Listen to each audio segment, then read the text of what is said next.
Graça e paz a todos. Deus tem sempre uma palavra de esperança para todos nós.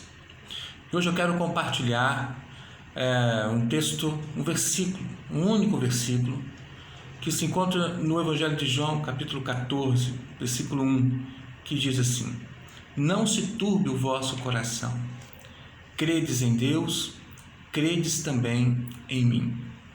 Isso é um conselho de Jesus, que Jesus deu aos seus discípulos. Um coração turbado, podemos dizer assim, é um coração aflito, é um coração agitado. É como um mar revolto, com ondas enormes, com uma grande tempestade. Exatamente assim, podemos dizer assim, um coração turbado. E quando Jesus diz, não se turbe o vosso coração, Jesus também pode estar dizendo, não se desanime, não se abale, não se desespere. Qualquer expressão nesse sentido. Isso faz assim, todo sentido para aquele momento que os discípulos estavam vivendo. Se a gente for pensar sobre a realidade dos discípulos, se formos pensar sobre a realidade das dificuldades, das incertezas, das inseguranças daqueles discípulos, ali Jesus praticamente estava se despedindo dos discípulos. E antes ele havia dito a Pedro que ele ia negá-lo, que Pedro ia negar Jesus e que havia também um traidor entre eles. Então, esse coração agitado, coração turbado, pode estar relacionado com a vergonha, pode estar relacionado com a insegurança, com as incertezas, com o medo, pode estar relacionado com muitos sentimentos semelhantes a esse, né? Com a falta de fé, inclusive, com a insegurança de não saber o que vai acontecer amanhã, né? Percebia-se claramente um clima, uma atmosfera diferente naquele momento, e os discípulos estavam muito preocupados. É por isso que Jesus estava dizendo para eles, não se turbe o vosso coração. Também podemos dizer que nós nos identificamos com esses discípulos, porque também vivemos tempos de incertezas. Cada dia que passa tem se avolumado as notícias de mortes, número de mortes cada vez maiores, por conta desse coronavírus aqui no nosso país.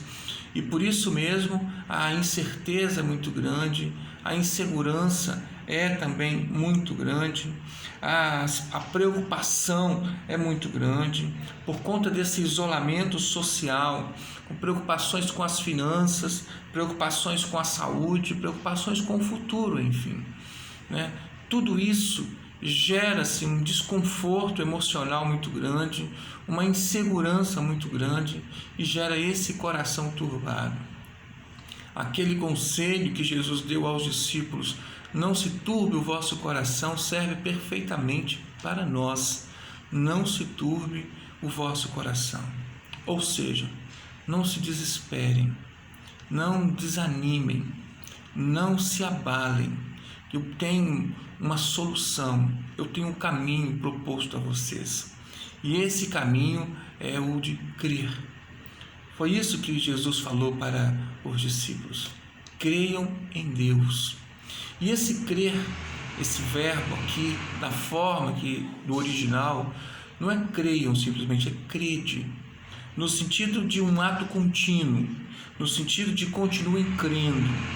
Aqueles discípulos já estavam experimentando coisas grandes em Deus e eles precisavam continuar experimentando. Então, crede em Deus. E esse é o sentido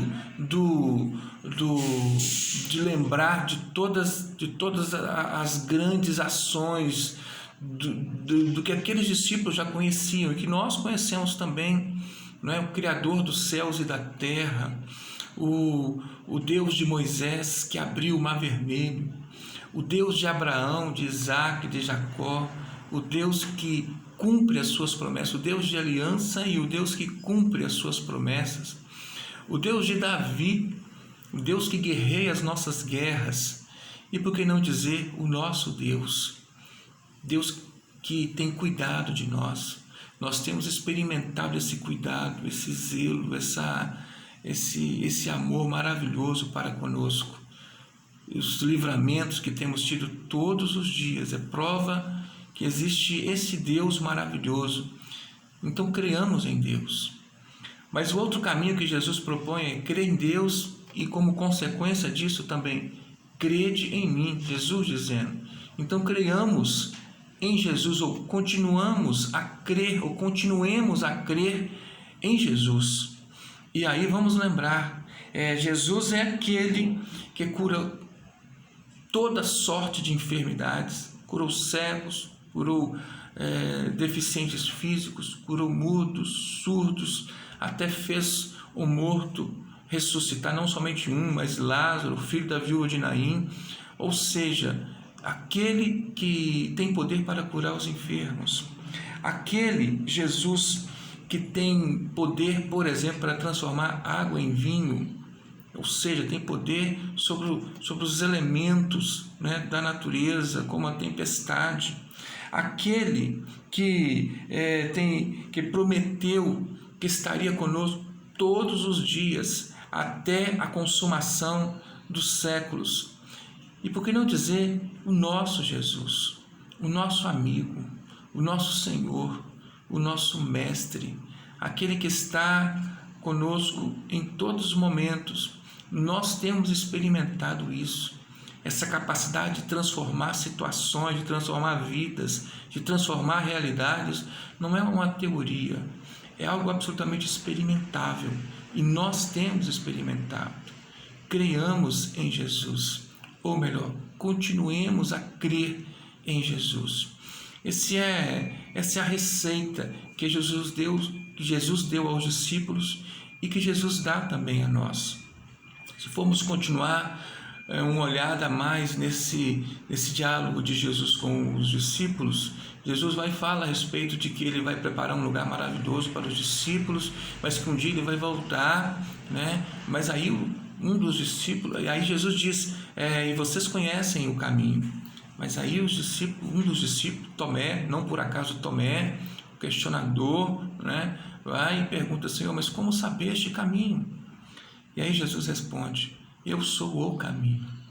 Você já conhece o caminho, e eu sou o caminho.